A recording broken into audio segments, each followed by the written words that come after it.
I first realized something was wrong during our second-year university marketing project. Lucas, my best friend since orientation, strutted into the classroom as if he had built the presentation single-handedly.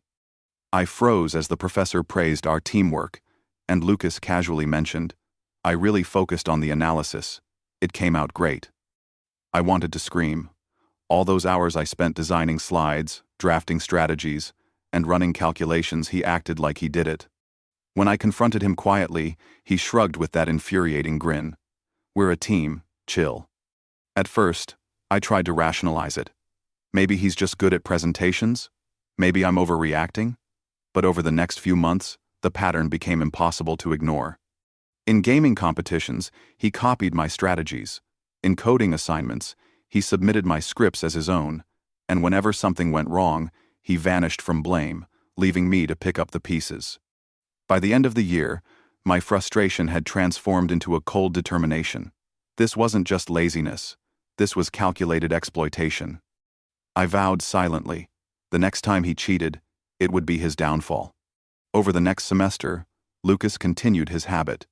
During group projects, he delegated all coding and research to me, then acted as the leader. He whispered to our mutual friends, "I've been doing so much, it's exhausting." Meanwhile, I did everything.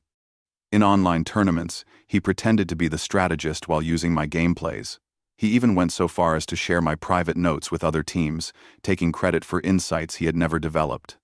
Each time I realized what he had done, I felt anger, humiliation, and disbelief.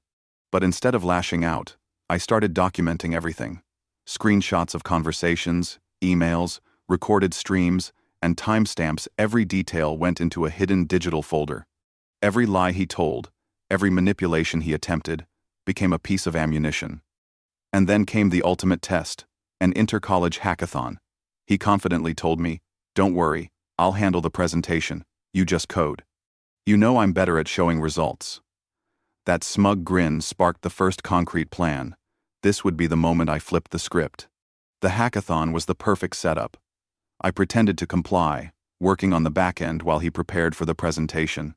Meanwhile, I secretly logged every keystroke, recorded every chat, and even installed hidden cloud backups of our code. But I didn't stop there. I monitored his social interactions, noting how he subtly boasted about achievements I had completed and how he misled our peers. I created a mental map of his arrogance, his overconfidence, and his predictable tactics.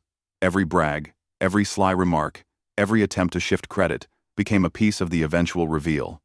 Weeks went by as I patiently let him manipulate me and take credit, all while my hidden documentation grew.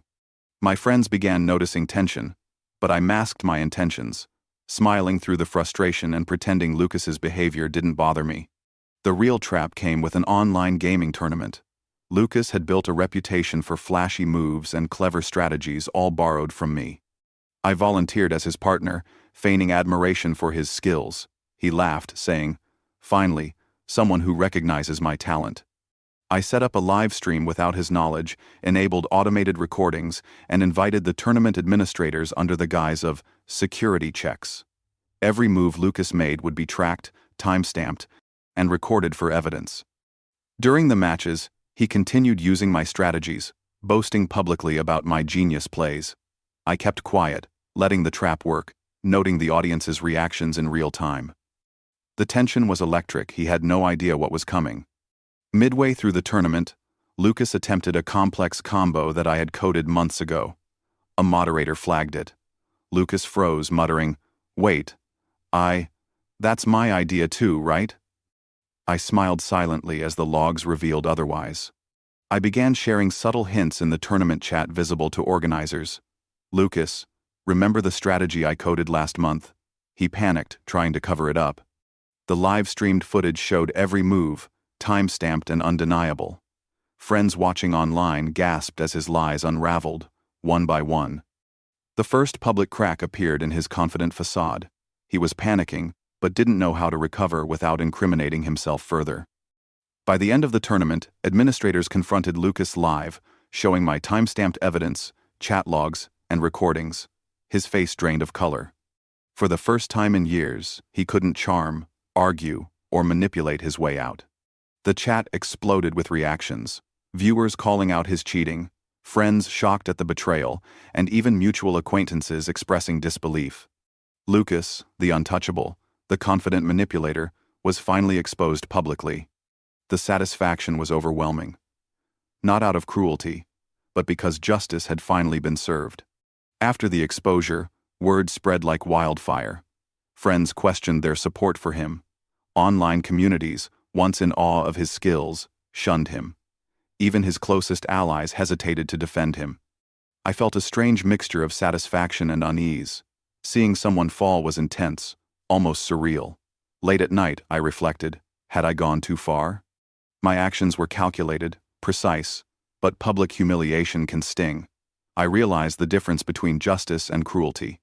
My goal had never been to destroy him, but to reclaim my agency and expose the pattern of exploitation.